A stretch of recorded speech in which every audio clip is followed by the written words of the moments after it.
হয়, বিষয়টো তাৰমানে আমাৰ যোৱা মাহৰ 17 তাৰিখে মোৰ জেঠাই ঘৰৰ পৰা এটা সোণৰ নেকলেছ চুৰি হৈছিলে।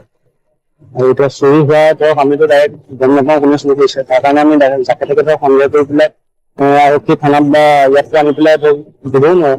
তাৰ কাৰণে আমি এসপ্তাহ মান ধৰক চোৱা চিতা কৰিছিলো যে কোন হয় চুৰিটো হ'লেও ধৰক কেম্পাছৰ কোনোবাই হ'ব লাগিব। আৰু জেঠাই ভাড়া ঘৰো আছে, 8-10টামান ভাড়া ঘৰ আছে।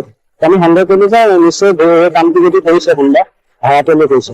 আমি কি কৰিলো, এসপ্তাহ মান ধৰক আলেঙে চালো। তাৰ মাজত আমি এজন যুৱকক দেখা পালো যে 17,000 টকীয়া এটা মোবাইল মানে ক্ৰয় কৰিছে। তেখেতে ইনষ্টলমেণ্টত লৈছে বুলি কৈছে, হ'বও পাৰে মোৰটো নকয়। কিন্তু 17,000 টকীয়া মোবাইলটো লোৱাত আমাৰ মানে তেখেতৰ খুব সন্দেহ হ'ল।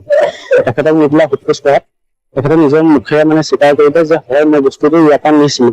নি পেলাই বস্তুটো কাক দিলি বুলি কওঁতে তেখেতে কৈছে যে চুলতানা বেগম নামৰ এগৰাকী মহিলাক তাৰমানে বস্তুটো 24,000 টকাত বিক্ৰী কৰিছে। তো 24,000 টকাত বিক্ৰী কৰিছে, যোনগৰাকী মহিলাৰ নাম কৈছে তেখেতক যোৱাকালি আৰক্ষীয়ে আটক কৰি আনিলে। গোটেই ৰাতিটো আপোনাৰ ৰাতি মানে 12টামান বজালৈকে ৰাখিলে। এই জেঠাই ঘৰ ফ্ৰণ্টৰ ঘৰটো বেঙেনাখোৱা গান্ধী নগৰ। তাৰপিছত আপোনাৰ তেখেতক আটক কৰি আনিলে, ৰাতি 12 বজালৈকে ৰখা হ'ল। 12 বজাত তেখেতক মুকলি কৰি দিয়া হ'ল।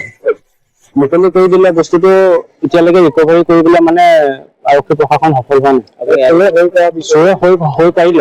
হৈ পাৰিলে মই এখেতক বস্তুটো বিক্ৰী কৰিছো, কিন্তু তেখেতে হৈ পৰা নাই যে এতিয়ালৈকে বস্তুটো মানে তেখেতৰ হাতত আছে। তেখেতে কৈছে যে মোক বিক্ৰী কৰা নাই।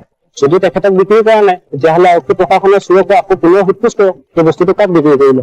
আৰু এজন বিনা দোষী মানুহকতো বিনা কাৰণেতো এনেই কৈ দিব নোৱাৰে যে এখেতক বিক্ৰী কৰিছো বুলি কয়। বিক্ৰী কৰাৰ কাৰণেহে কৈছে।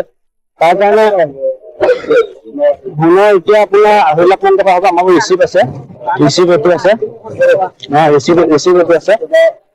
আনি চালি যোনজনে চুৰ কৰিছে তেখেতৰ ঘৰ হৈছে যোৰহাটত, কিন্তু থাকে আমাৰ জেঠাই ভাড়া ঘৰত। আজি 7 বছৰৰ পৰা মোৰ বেঙেনাখোৱা গান্ধী নগৰতে আজি 7 বছৰৰ পৰা ইয়াতে আছে।